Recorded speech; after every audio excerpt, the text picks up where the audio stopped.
Ahí donde está, acompáñenme por favor. Y voy a ir poniendo los textos aquí si alcanzan a verlo, y si no, pues acérquense un poco más, pero los pongo acá porque de repente alguien no tenga su Biblia a la mano. Claro, es necesario traerla, por supuesto. Pero de todos modos, los pongo aquí si alguien quiere ir acompañándonos de esa manera. El día de hoy empezamos con la lectura bíblica, y agradezco al Señor la lectura bíblica como fue. Leía nuestra hermana Blanca, mi esposa, leía y decía ya en Isaías 66, no está acá.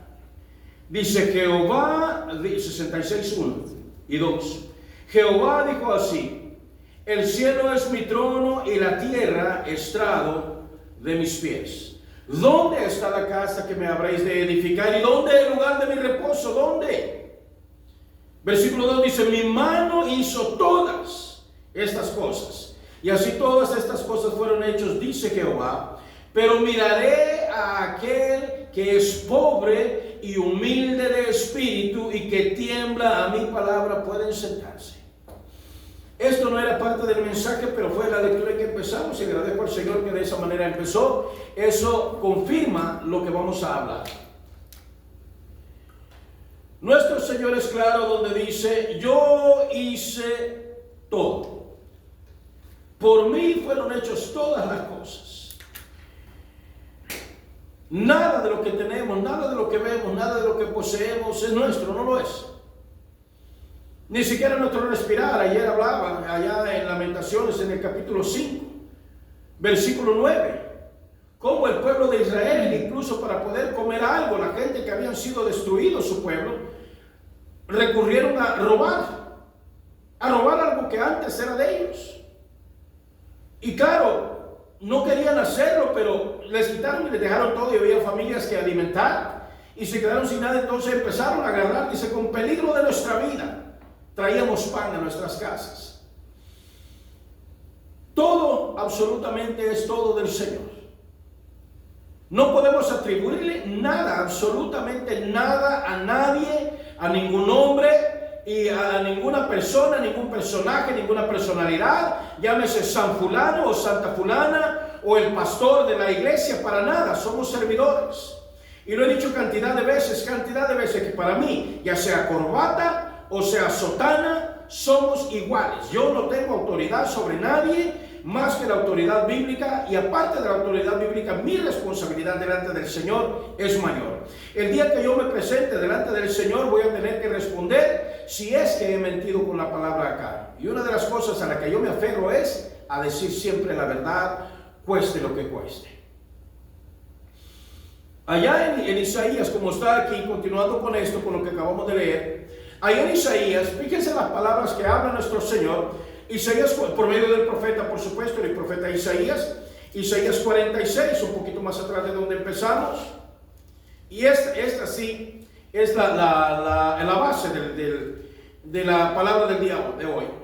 46, 9 y 10, no está completo acá, lo voy a leer yo completo aquí. Dice: acordaos de las cosas pasadas desde los tiempos antiguos, porque yo soy Dios y no hay otro Dios, y nada hay semejante a mí, que anuncio lo porvenir desde el principio y desde la antigüedad que aún no era hecho. ¿Qué digo? Mi consejo permanecerá y haré todo lo que quiero. Mi consejo, en otras versiones dice mi voluntad. Proverbio 19:21 dice igual también, que muchos son los deseos en el corazón del hombre, mas el consejo de Jehová prevalecerá. O sea, la voluntad de Jehová, lo que Él haga.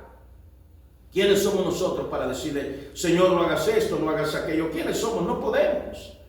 Incluso ante la muerte, se nos va algún familiar, ¿qué podemos hacer? Enojarnos con el Señor de nada nos sirve, si después nos toca a nosotros también. Hay personas que el otro día me platicaba alguien, una señora por ahí, está muy enferma y perdió a su esposo también, y dice que se enojó con el Señor y le reclamaba al Señor. Y le digo: oiga, ¿pero qué le reclama si De repente sigue usted, posiblemente me le adelante yo, un accidente, no sé. ¿Por qué nos enojamos con el Señor si de todos modos, como lo dice allá en Ezequiel capítulo 18, dice, todas las almas son mías? Todas las almas pertenecen al Señor, ya sean buenas, sean malas. Personas que podrán decir, no, yo con ese tal Dios, yo no quiero nada. Con ese personaje que le llaman el creador y lo niegan de todas maneras, dice, yo no quiero absolutamente nada. No quiero saber de iglesia, no quiero nada. Lo que se les olvida, que ya sea que terminemos en la eternidad para gloria, o terminemos en la eternidad para vergüenza, de todos modos seguimos siendo de Él, aún en castigo, porque el lugar de castigo fue hecho por nuestro Señor, la muerte fue permitida por nuestro Señor. El Señor utiliza al enemigo, a Satanás, al enemigo de nuestras almas, para hacer las cosas que nos afectan a nosotros. Por ejemplo, tenemos allí Job capítulo 1, lo sabemos, hemos leído bastantes veces. Job, cuando llegó Satanás delante del Señor y le pregunta de dónde vienes, 2 veces sucedió eso, de rodear la tierra. Y le dice al Señor, ¿has visto a mi siervo Job? Le dice, claro, lo vi, pero porque lo tienes con todo, el hombre no se preocupa de nada. Déjame le toco sus propiedades, déjame le quito lo que tiene. Y le dice el Señor, está bien, tócalo, pero no le toques su alma, no te doy permiso que la toques. Todo es del Señor. Y sí, permitió toda la desgracia que vino sobre Job. 42 capítulos en su momento. ¿Alguien se anima a leerlo? A mí me gusta bastante la lectura de la palabra del Señor. Pero lo que hoy nos atañe, lo que hoy, el día de hoy, es que nos vamos con el único Dios verdadero. Y para que haya un único Dios verdadero, y entiéndanme por favor, que está el Padre, el Hijo y el Espíritu de Dios. Los tres hacen un solo Dios. Cuando nosotros decimos Dios y nos referimos, decimos Dios Padre, Dios Hijo, Dios Espíritu, pero en ningún momento estamos diciendo que hay 3 dioses, obviamente. Es uno solo. El Padre no puede ser el Hijo no puede ser el Espíritu, pero los 3 sí pueden ser uno solo. Los 3 tienen sus funciones que se les atribuyen, y lo vemos desde el Génesis. Desde ahí el otro día estuve explicando los primeros 3 capítulos del Génesis. Y Dios mío, cuánta verdad hay sobre esto allí. Pero el Dios que nosotros adoramos es un Dios que tiene las 3 cosas que ninguna otra persona, por más que uno se reviente las rodillas pidiendo, suplicando a alguien que no sea Dios, no sucede. No sucede por la voluntad de alguien que ya murió, o por alguien que está vivo, o por alguien que a alguien se le ocurrió y va a morir y ahora ya no va a poder hacer milagros. No, para nada. Y lo vamos a ir viendo poco a poco. Dice que a las 3 cosas que tiene nuestro Señor que nadie tiene: su omnipresencia. Omni significa todo. Omnipresencia. Él está en todo lugar. Absolutamente en todo lugar. Y como lo he dicho cantidad de veces, la diferencia es que no se manifiesta en todo lugar. Pueden haber iglesias llenas de mucho ruido, de mucha gente, de mucho lo que quieran, y puede estar lleno de esto, de un montón de actividades, y yo he dicho, puede ser una iglesia ocupada, pero puede ser que no sea una iglesia comprometida. Esa es la diferencia. Y me ha tocado estar en algunas iglesias por ahí, y una de las preguntas que yo he hecho: ¿cuántos aquí quieren llegar a la música? Aparte de los que ya están en la música, 10 en la música, digamos. Y otros, ¿quién más quiere llegar a la música? Otros 10 levantan la mano y todo. Y el caso es que se juntan en una iglesia, dependiendo, no sé, 100 personas, 80 personas, 20 quieren ser músicos. Y luego hago esta pregunta: ¿quién de ustedes quiere ser maestro de la Biblia? No sé, y me ha tocado. En ocasiones se ha levantado una mano, 2 manos tal vez. Por lo general se quedan, no hayan que responder, incluyendo los líderes de aquella congregación. ¿Quién de ustedes quiere ser maestro de esto? Si sabemos que ahí en la segunda carta de los Corintios, en el capítulo 5, del versículo 18 en adelante, nos habla del ministerio que se nos ha encargado a todos, el ministerio de la reconciliación. Podría decir, hermano, que yo no tengo ningún privilegio en la iglesia. Claro que sí lo tiene. No tengo ningún ministerio, por supuesto que sí lo tiene. Su ministerio, su trabajo es salir y traer almas a los pies del Señor. Ese es nuestro trabajo. El día que estemos delante del Señor, el Señor no nos va a decir, a ver, qué bueno que ya llegaste y cuántas veces ayudaste a hacer los tamales de la iglesia. ¿Cuántas veces ayudaste, qué sé yo, a cortar la yarda de la iglesia? ¿Cuántas veces? Y sí, no digo, hay servicios que hay que hacer en la iglesia. Obviamente las ventas las dejo fuera, definitivamente. No encontramos eso por ningún lado de la escritura, no lo encontramos. Y yo a eso le llamo mano de obra gratis, de esa manera. El Señor nos mandó diezmos y ofrendas, punto, nada más. Y de esa manera sobrevivía la iglesia, y de esa manera vive la iglesia que vive en fe. Entonces, pero en este caso tenemos la omnisciencia, la omnipresencia del Señor. Como dije, el Señor está en todo lugar. Y cuando lleguemos delante del Señor, la pregunta del Señor va a ser, está bien, estuviste ocupado, pero ¿cuántas almas trajiste a los pies del Señor? Bueno, Señor, es que de eso nunca me enseñaron. Y para eso estamos acá. Los atributos del Señor, como dije, omnipotencia, todo lo puede. Omnipresencia, está en todo lugar. Y la omnisciencia, que todo lo sabe. Mi esposa les enseña a los niños pequeños que el Señor todo lo ve, todo lo sabe, todo lo oye. No hay manera que nos podamos esconder del Señor. Pero les digo, hay muchas ideas erradas que no tienen ninguna base bíblica. No la tienen. Como dije, muere alguna persona, lo beatifican y ahora ya podemos pedirle milagros a esta persona. Podemos rezarle, según dice, podemos orarle o rezarle. Para nada. Para nada, si la palabra es clara cuando nos dice que solamente hay un mediador entre Dios y los hombres, Jesucristo hombre. Yo no necesito de muletas para caminar al camino del Señor. Nomás necesito ponerme a la voluntad de mi Cristo, a la voluntad del Hijo de Dios. Eso es todo lo que tengo que hacer. Y el Señor se encarga de llevarme al Padre. No hay otro camino, no existe. No existe para nada eso. Y la omnipresencia es uno de los atributos del Señor más mal entendido por las personas. Porque si hay, qué sé yo, algunas personas que fueron unas personas fieles, que fueron unas personas muy cristianas aquí en nuestra vida, y amén, es cierto, vivieron una vida muy austera, se negaron de lujo, se negaron de todo eso y se dedicaron a la enseñanza de la palabra y murieron pobres. Tenemos a Pablo, por ejemplo. Tenemos a los apóstoles, los tenemos a ellos.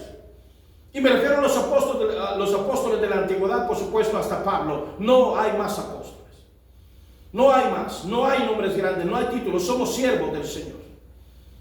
No existe nada de eso. Y tal vez una manera sencilla de comprobárselos es: voy a cumplir 52 años en la iglesia cristiana. Y hace 40 años no se oía de estos famosos apóstoles del día de hoy.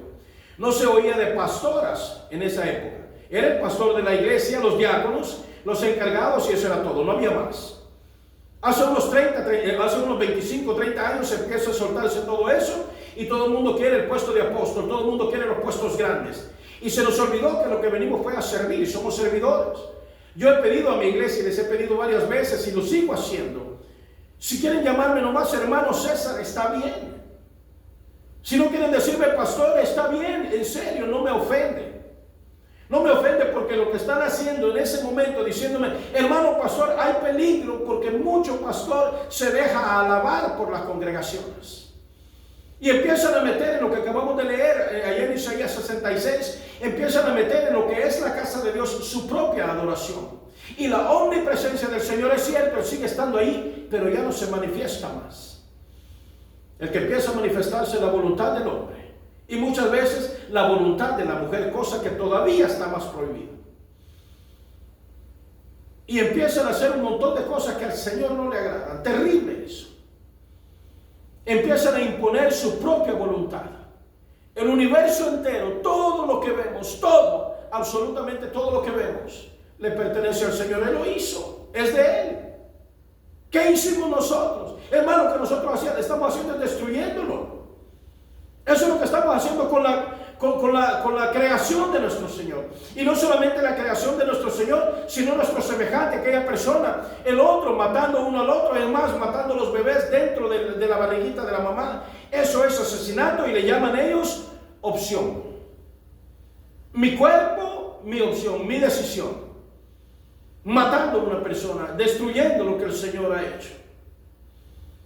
Pero ¿dónde? Y luego llegará el momento donde habrá gente que cuando venga nuestro Señor, lo decía ayer, no sé si mi Señor viene en 20 años, faltan profecías que se cumplan, por supuesto, los 2 testigos y varias cosas, faltan todavía, no se han cumplido.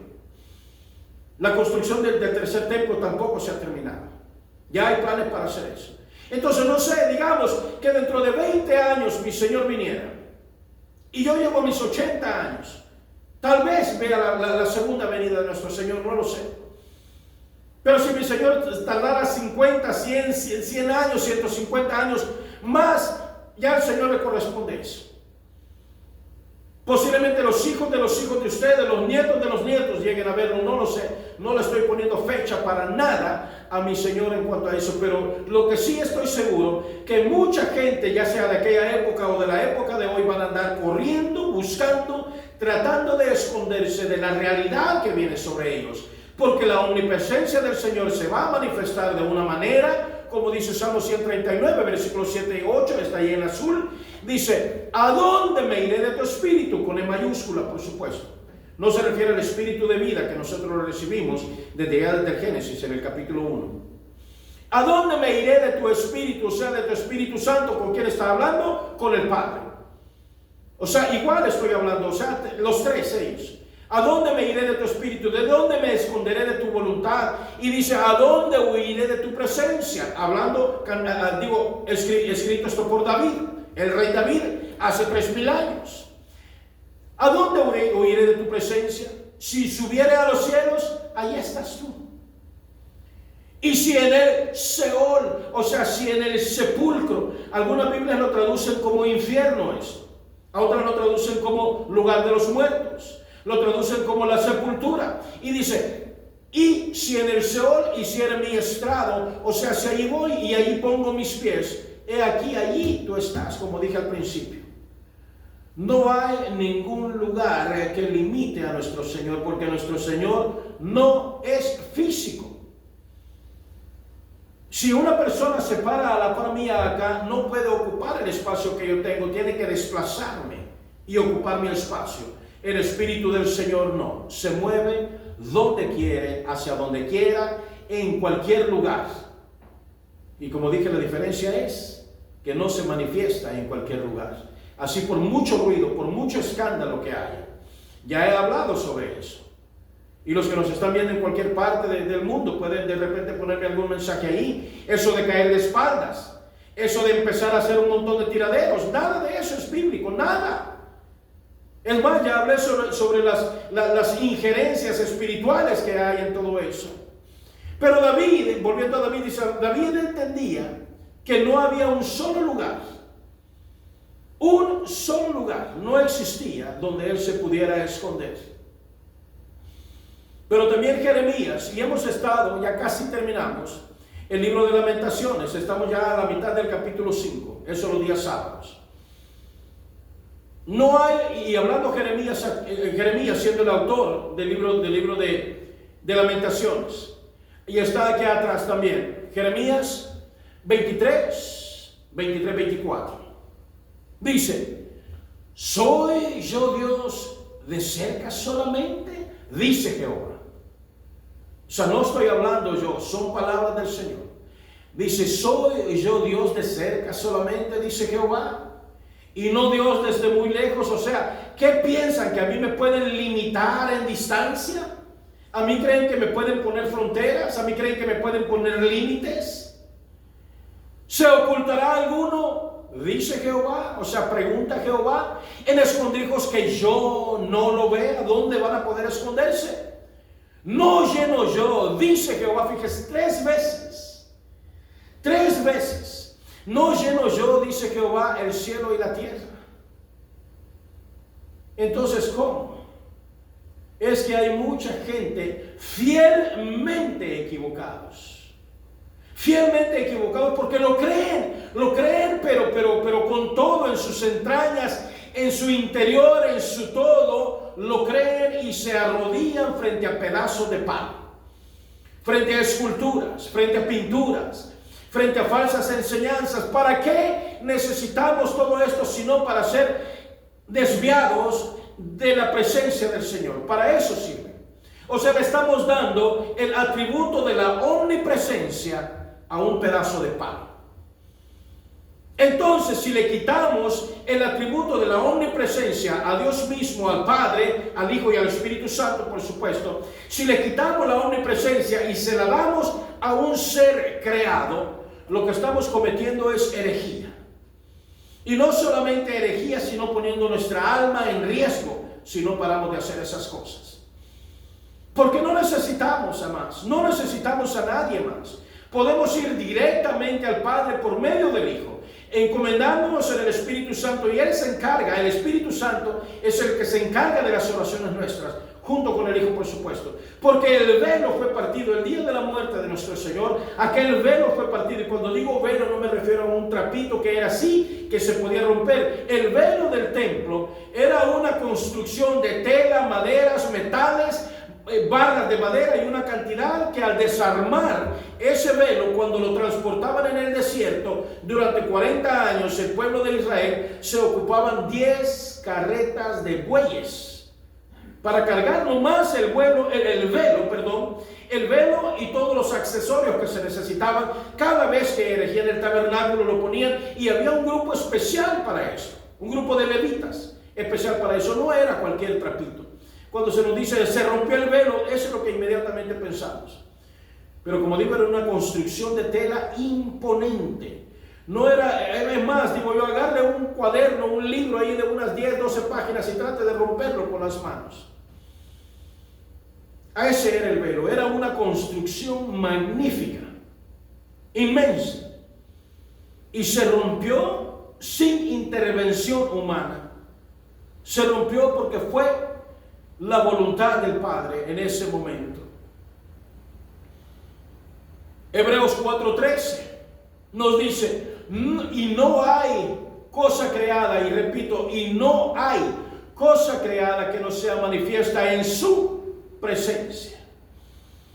No hay. Todo lo que ha sido creado delante del Señor está. Pero ¿de qué manera está? Dice, antes bien todas las cosas están desnudas y abiertas a los ojos de aquel a quien tenemos que dar cuenta. Todo, absolutamente todo, estamos expuestos. Todo. Adán y Eva sabemos de qué manera fueron creados. Pero por la condición de pecado que ellos adquirieron, y ya he explicado muy bien los 3 capítulos, los 4 capítulos. Y la gente se ha quedado sorprendida al escuchar los detalles que hay allí, que lo han leído cantidad de veces y sencillamente lo ignoramos porque nadie nos enseña. Pero dice, antes bien todas las cosas están desnudas y abiertas a los ojos de aquel a quien tenemos que dar cuenta. No, yo no quiero nada de ese tal Dios, como dije al principio. Vamos a tener que dar cuenta. Ahí en Romanos capítulo 1, versículo 20, al final del versículo dice, para que no tengamos, es más, leamos Romanos capítulo 1, versículo 20, para leérselos bien como debe de ser. No lo tengo allí. Romanos 1:20 dice, porque las cosas invisibles de Él, su eterno poder y deidad, o sea, su divinidad, se hacen claramente visibles desde la creación del mundo, siendo entendidas por medio de las cosas hechas, o sea, siendo entendidas para nosotros. Para entendimiento el Señor nos muestra absolutamente todo. Y dije en la otra ocasión, las abejitas, las hormigas, los pájaros, los elefantes, las ballenas y todos los demás habitantes del mar, si queremos, que no conocemos. Todo eso dice, todo eso siendo entendidas por medio de las cosas hechas, de modo que no tienen excusa. Y lo dice también acá el profeta Jeremías. No vamos a tener excusa, vamos a tener que dar cuenta. Señor, perdóname que yo te negué, que no viste los pájaros que yo hice. Pues piensas, ¿de dónde crees que salieron? Las aves,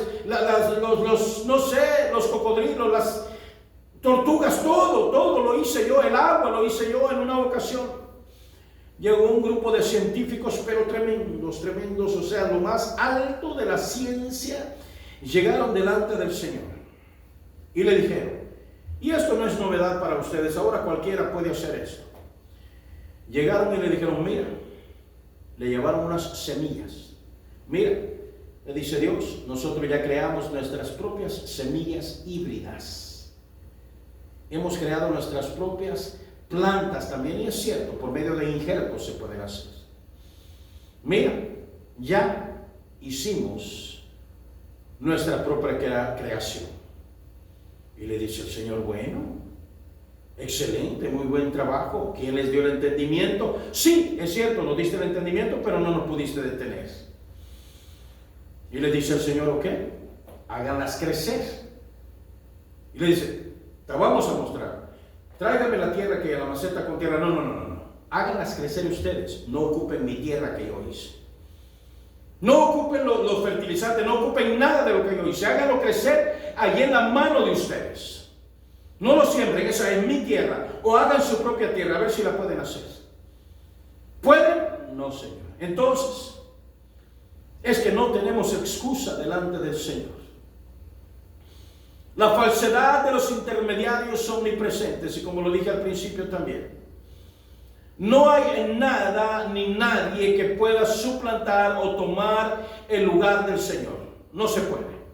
Eclesiastés 9:5 nos dice de que los muertos nada saben de este mundo. Y aquí está. Porque los que viven saben que han de morir. Sabemos que un día vamos a cerrar nuestros ojos. Y hasta ahí se acabó. Se acabaron nuestras obras. Ya no podemos hacer nada más.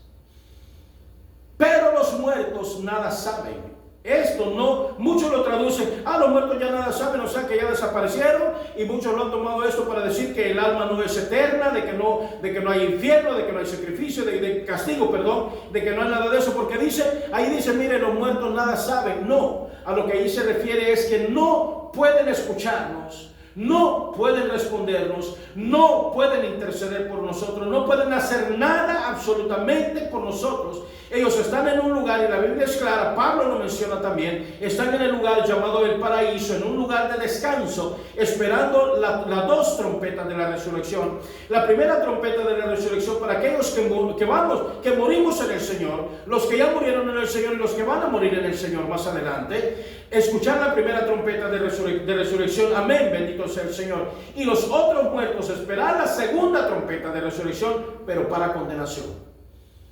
Yo invito a todos a esperar la primera, a prepararnos para escuchar la primera trompeta para resurrección, para gloria.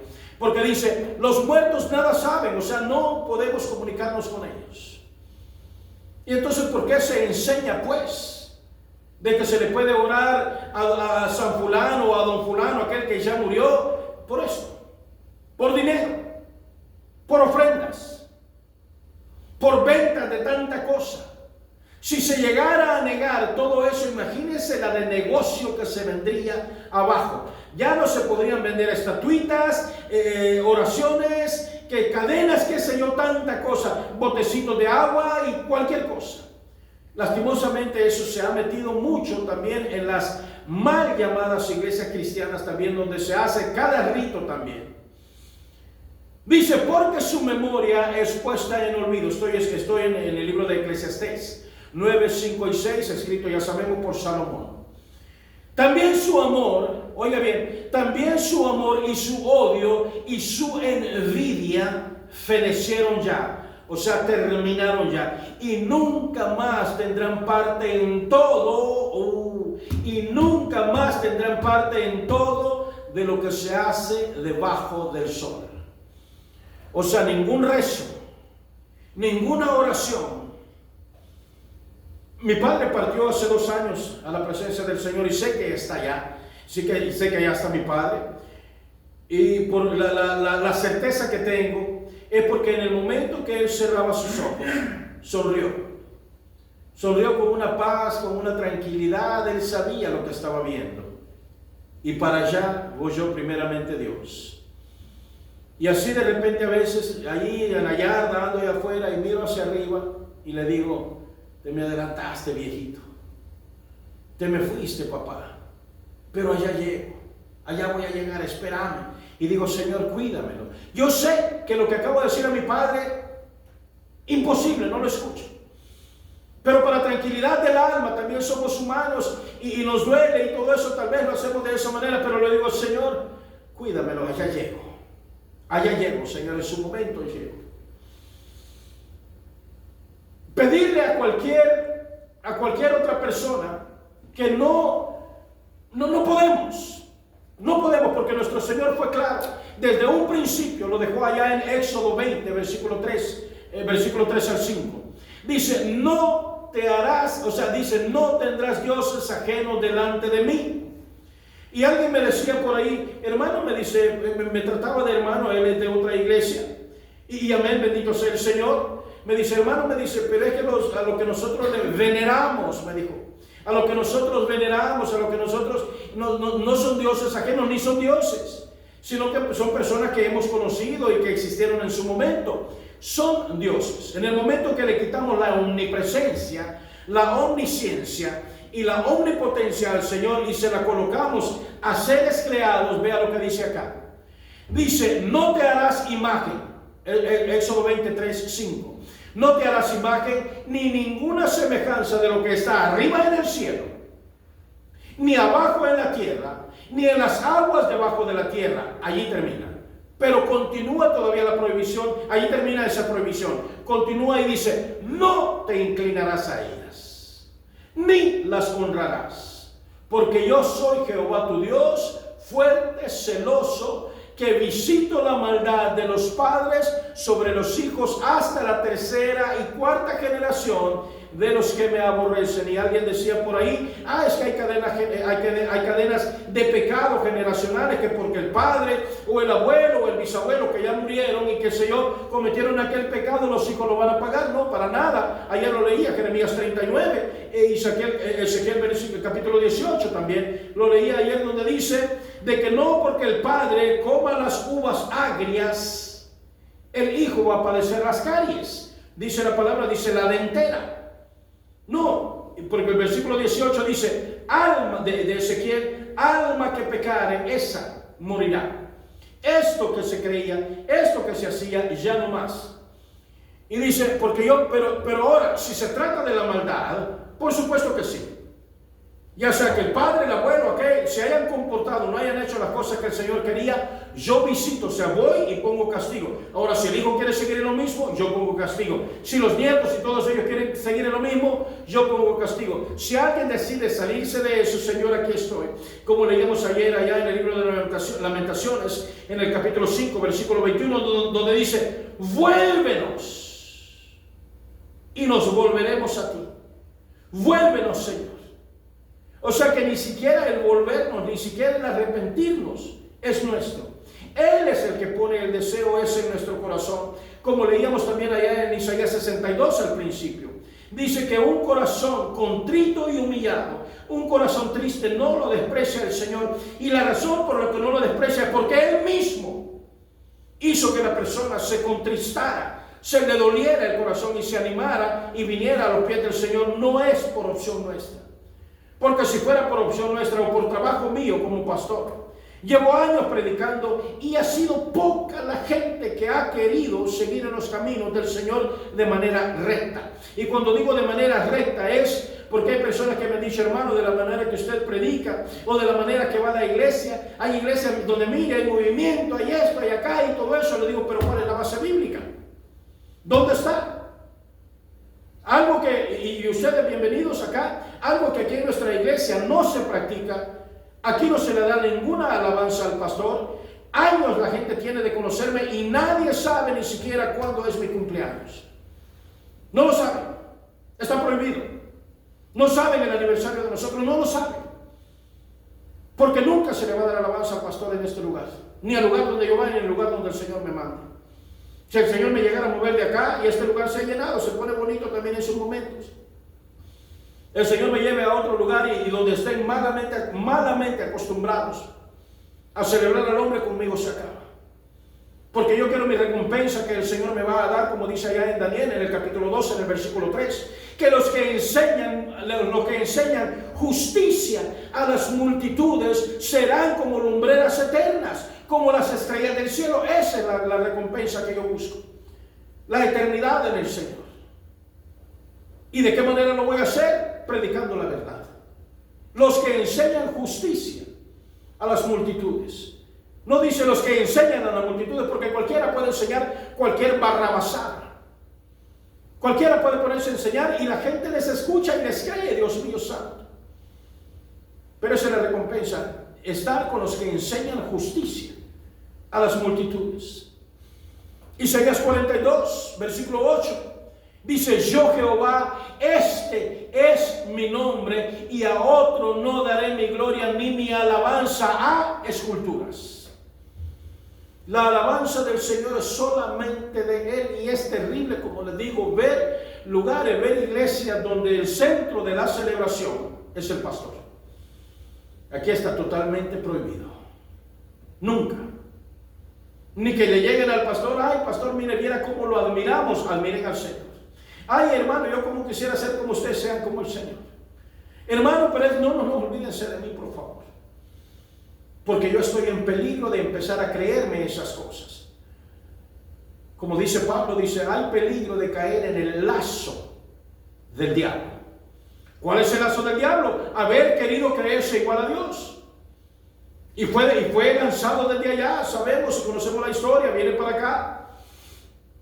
Porque eso fue el orgullo, la envidia, el deseo de poder, la gana de dominar. Y eso es lo que a muchos se les transmite en muchas iglesias. Ninguna criatura, por más venerada que sea, comparte la gloria. Primera carta de Timoteo, capítulo 2, versículo 5, está aquí atrás en letras azules, dice, solo hay un mediador entre Dios y los hombres, Jesucristo, hombre. ¿De qué manera nuestro Señor, nuestro Dios mismo se manifestó aquí en la tierra? Lo sabemos. Y llamarás su nombre Emmanuel, que traducido es Dios con nosotros. La presencia de Dios mismo llegó aquí a la tierra. Lo malo fue de que la gente no quiso verlo en su momento. Y yo digo, si nuestro Señor viviera todavía hasta la fecha, tendríamos el mundo que tenemos y quizá hasta peor, y a nuestro Señor lo hubieran matado ya cantidad de veces. Ahora, imaginémonos. Nuestro Señor entra por esa puerta. Y al abrir yo la puerta, al abrirse la puerta yo ya estoy parado acá. Y la reacción de mi Señor desde allá se me quedara viendo como quien dice, con aquella mirada, ¿qué estás hablando? ¿Qué estás diciendo? O que el Señor de todos modos al verme desde allá me sonriera. Y empieza a caminar y llega y se para aquí, yo inmediatamente, obviamente, le cedo el lugar, Señor, habla tú. Y que mi Señor dijera, escuchen al hermano César, porque está hablando verdad. Escuchen. Y él se retirara. Pero ¿qué tal si él entrara y se sentara ahí en una esquinita de ahí de la banca? Se sentara ahí en la esquinita y se me quedara viendo e hiciera esta expresión de bajar su cara así y hacerle. Y de todos modos se fuera. Y en muchas iglesias está sucediendo eso. Hay personas que me dicen, hermano, pero es que no diga de otras iglesias, es que la realidad es la realidad. Y mi trabajo es eso. Uno de los trabajos, una de las cosas que nuestro Señor cuando vino fue sacar gente de las malas enseñanzas, de las malas prácticas, de tanta cosa y traerlos al camino del cristianismo, que es lo que conocemos hasta hoy, en muchas ocasiones ya bastante adulterado. Pero Efesios 2:18 me dice, porque por medio de él, los unos y los otros, o sea, ustedes y yo, está diciendo Pablo cuando escribió a la iglesia de Éfeso, los unos y los otros tenemos entrada por un mismo, mire aquí como qué hermoso esto, por uno mismo, o sea, ¿por quién? Por Jesucristo, tenemos entrada por un mismo espíritu al Padre. Está el camino ya abierto, está el camino ya hecho, la omnisciencia del Señor. Lo sabe absolutamente todo. Primera carta de Juan, capítulo 3, versículo 20. Dios es mayor que nuestro corazón, dice, y sabe todas las cosas. Se me ha invitado a predicar a la iglesia y yo les advierto primero. Le digo, yo les advierto, le digo, yo necesito sentarme a platicar con usted primero. Porque es peligroso, puedo espantar a la iglesia con las cosas que voy a hablar, porque voy a hablar lo que el Señor me dé. Y en momentos he estado sentado allí donde usted está ahorita, y mi esposa es testigo. Y ha entrado algo en mí que ya no me deja llevar la palabra que yo llevaba, y el Señor me la ha cambiado completamente. Y cuando la he dado, se ve que esa era la necesidad que había en esa iglesia. Pero eso lo hace nada más el Señor. Hay gente que me ha admirado y me ha dicho, hermano, pero es que usted sabe mucho. Le digo, mire, no admire algo que no es mío, es prestado del Señor. De repente por ahí un ladrillazo en la cabeza, me quedo con los ojos cruzados, si es que no me mata, y ya todo el conocimiento que yo tenía ya quedó. Yo me quedo ya ahora en silla de ruedas, qué sé yo, y el Señor se lleva lo que es de Él, lo que me ha prestado, no es mío. Que yo tengo que cuidarlo, por supuesto que sí. Dios es mayor que nuestro corazón y sabe todas las cosas. El Señor sabe con la intención con la que habla. Él lo sabe absolutamente todo. Salmo 145, versículo 7 dice, Salmo 147, perdón, versículo 5 dice, grande es el Señor nuestro y de mucho poder, y su entendimiento, o sea, su conocimiento es infinito. Porque para crear el infinito tenía que ser una mente que lo supiera absolutamente todo. Pues yo he preguntado esto también. ¿Dónde estaba usted antes de existir? ¿Dónde estaba usted antes de ser la persona que es? Sus manos, sus pies, o sea, lo que es usted. ¿Dónde estaba antes de salir de la barriguita de su mamá? ¿Dónde estaba antes que su padre lo pusiera a usted en la barriguita de la mamá? ¿Dónde estaba? Aquí, en la mente infinita de Dios. Lo compruebo. Dijo el Señor, hagamos al hombre. ¿De dónde salió? De la palabra de Dios, de la boca de Dios, hagamos al hombre. Y el hombre fue hecho, lo sabemos. Y luego la mujer, allá en el capítulo 2 del Génesis, en el versículo 25, creo. Después en el 25. Salimos de la mente de Dios. De la mente creadora de Dios que dijo, que se hagan los árboles, que se hagan los peces, los mares, que se haga todo. Todo salió de la mente de Dios en 6 días. ¿De dónde salimos nosotros? Como creación, de la mente de Dios. Allí estuvimos antes de existir. Desde ahí venimos. Entonces, ¿por qué no voy a procurar yo regresar a de donde vine? ¿Por qué procurar el camino incorrecto, el camino para regresarme a la nada? ¿Para qué luchar por algo que no me va a llevar de regreso al Señor? Porque el Señor lo sabe absolutamente todo. Porque aún en el Salmo 139, como dije al principio en el versículo 4, porque aún no está la palabra en mi lengua, y he aquí, oh Jehová, tú la sabes toda. La palabra puede estar nomás en mi cerebro, la he pensado. Y no la he dicho todavía, pero mi Señor ya lo sabe. Y no hay manera que pueda esconder ni siquiera mis sentimientos delante del Señor. No puedo. Es un imposible. Hebreos 4:13 dice que no hay cosa creada, como lo dije al principio. No hay cosa creada. Estamos desnudos delante del Señor. Nos conoce absolutamente todo desde nuestro principio, o sea, desde la mente, desde que salimos, desde que existimos, desde que venimos y hasta el día que muramos. En el día que muramos, el Señor no está haciendo un plan. César ya va a morir, para tal día tengo que apurarme, tengo un montón de cosas que hacer para alcanzar a César antes de que se muera. No, mi Señor ya está allá. Él es ayer, hoy, por todos los siglos. Él es el principio, lo que es hoy y el final. Absolutamente todo. Él es el alfa y la omega, y no hay manera de que podamos cambiar eso. En el momento que yo cierre mis ojos, o que muera con los ojos abiertos, si alguno de ustedes me cierre mis ojos, el Señor sabrá. Pero mi Señor ya está allí. Dice la palabra en uno de los salmos, creo que es el 40 o el 48, no recuerdo bien la cita. Pero dice, aún después de la muerte, tu diestra me guiará. Imaginémonos llegar en aquel momento. No va a estar San fulano, Santa fulana, no va a haber nadie. No va a estar mi papá esperándome. No se dice, tu diestra me guiará. Imaginémonos la mano del Señor mismo. Y no me refiero a de que llegue yo solamente. Son cantidades de gente que están llegando. Todos los días, a cada día. El otro día mostraba que son alrededor de 157,000 personas que mueren diarios. De eso estamos hablando de 2 personas por segundo, más o menos. Entonces voy a llegar en aquel día delante del Señor y el Señor va a estar allí para agarrarme de la mano y guiarme a la gloria. Pero no solo a mí, sino que a todos. Entonces, ¿de qué manera puede el Señor estar con todos en cada momento, en el lugar de mi muerte, de mi nacimiento, de mi crecimiento, de todo? Por la omnipresencia del Señor. Nadie más puede hacer eso. Absolutamente nadie más puede hacer eso. Pero ¿de qué manera podemos encontrarnos con el Señor? ¿De qué manera podemos buscar al Señor? ¿Cómo le puedo hacer, Señor, para encontrarme contigo? ¿Cómo puedo hacer, Señor, para tener la certeza de que tú todo lo sabes? No, tengo la certeza de que tú todo lo sabes. Estás en todo lugar y que lo conoces, Dios mío, y que eres todopoderoso. Pero ¿cómo puedo tener la certeza de que yo quepo o de que yo entro en esa voluntad?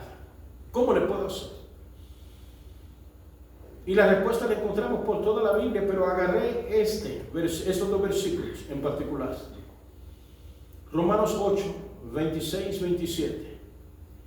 Y de igual manera, el Espíritu con E mayúscula, no el Espíritu de vida nuestro, sino el Espíritu que mora en nosotros. El Espíritu de vida lo tienen todos, hagan mal, hagan bien, hasta el momento que sus ojos dejan de ver más y mueren. Pero el Espíritu me refiero al Espíritu de Dios. Y de igual manera el Espíritu con E mayúscula nos ayuda en nuestra debilidad. O sea que no es alguien que ya murió, no, para nada. Para nada. Pues ¿qué hemos de pedir como conviene? No lo sabemos. Hermanos, que yo no sé orar bien, yo no sé cantar bien, yo no sé hacer esto bien, yo no sé hacer la Biblia bien. Pero lo poco que podamos hacer cuando es un corazón contrito, como dice Isaías 66 que acabamos de leer, un corazón contrito y humillado, sí podemos. No porque seamos la gran elocuencia para orar, para desglosar la Biblia, para cantar, no, dice, de igual manera el Espíritu nos ayuda en nuestra debilidad. El Señor sabe que somos débiles para eso. Los apóstoles, Pedro precisamente le dijo, Señor, enséñanos a orar. Mateo capítulo 6, y le dijo el Señor, cuando oréis, oraréis así, Padre nuestro, que estás en los cielos. No dice sano, santa, no, o mi papá que me cuida, o mi mamá que me cuida, no, eso no necesitamos ni nada de eso. Y amén por la memoria de los que ya se nos adelantaron. Dice, pues que hemos de pedir como conviene, no lo sabemos, pero el Espíritu mismo intercede por nosotros con gemidos indecibles, más que Él escudriña los corazones, sabe cuál es la intención del Espíritu, porque conforme a la voluntad de Dios intercede por los santos, de acuerdo a la voluntad de Dios. O sea, no hay manera que nosotros, bueno, cualquiera puede hacer, inventar y poner algo más, pero no necesitamos nadie más que no sea la presencia del Espíritu. Ayúdame a abrir la puerta ya, por favor.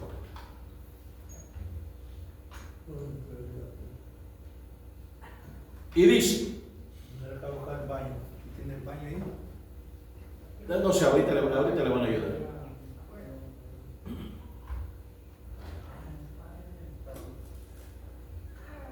Gracias, ya estuvo, ya terminaron con eso. La omnisciencia del Señor. O sea, en algunas otras versiones dice, en otros escritores dicen la omnisapiencia del Señor. Es lo mismo. El saberlo todo, el conocerlo todo, el estar en todo momento, en todo lugar. Llévese este sentimiento, llévese estas palabras allí en sus sentimientos y decir, Señor, yo no necesito de nadie. No necesito de nadie más, absolutamente de nadie. Sí necesito de maestros que me enseñen. Sí necesito tal vez que me enseñen a orar, que me ayuden a orar, pero como dice Mateo capítulo 6, Padre nuestro, que estás en los cielos. Santificado sea tu nombre. O sea, no le damos la gloria a nadie más, y eso está en cualquier Biblia, en cualquier religión que la quieran ocupar, pero sencillamente ignoran cuando el Señor dice, orarán así. Santificado sea tu nombre, venga tu reino, hágase tu voluntad, así como en el cielo, también igual, así es que en la tierra. Y el único versículo que aparece para aquellos que quieren que la prosperidad, hermano, que yo declaro, yo decreto, y usted va a recibir, y usted acá, y usted acá, y todo eso, no, para nada. El Señor nos mandó a orar de esa manera, y ahí dice, el único versículo que aparece dice, y el pan nuestro de cada día, dánoslo hoy. Y luego nos dice, y perdona nuestros pecados o nuestras ofensas, así como nosotros perdonamos a los que nos ofenden. Ahora pregunto, si nosotros no perdonamos a los que nos ofenden, ¿cómo el Señor nos va a perdonar a nosotros? Y es claro cuando dice que Él no nos va a perdonar ni delante de los ángeles ni delante de los hombres. Y acuérdense, vamos a pararnos delante del Señor y no vamos a tener excusa. No hay, no existe. Es que yo ya no quise seguir el camino de la iglesia porque el pastor de ahí o el predicador de ahí, o porque alguien me vio mal, o por qué sé yo, cualquier cosa, lo que sea. No vamos a tener ninguna excusa, que es muy lejos, que es muy tarde, que el horario, que no hay, no la tenemos. Lo que sí les digo es que todo lo que tenemos es prestado, y en su momento vamos a llegar delante del Señor y entregarlo a que sea la voluntad del Señor. Nos ponemos de pie y agradecemos al Señor y le decimos gracias, Padre. Gracias, Hijo. Gracias, Espíritu de Dios, por haber hablado tu palabra. Tú estuviste acá, Señor. Tú hablaste, no yo.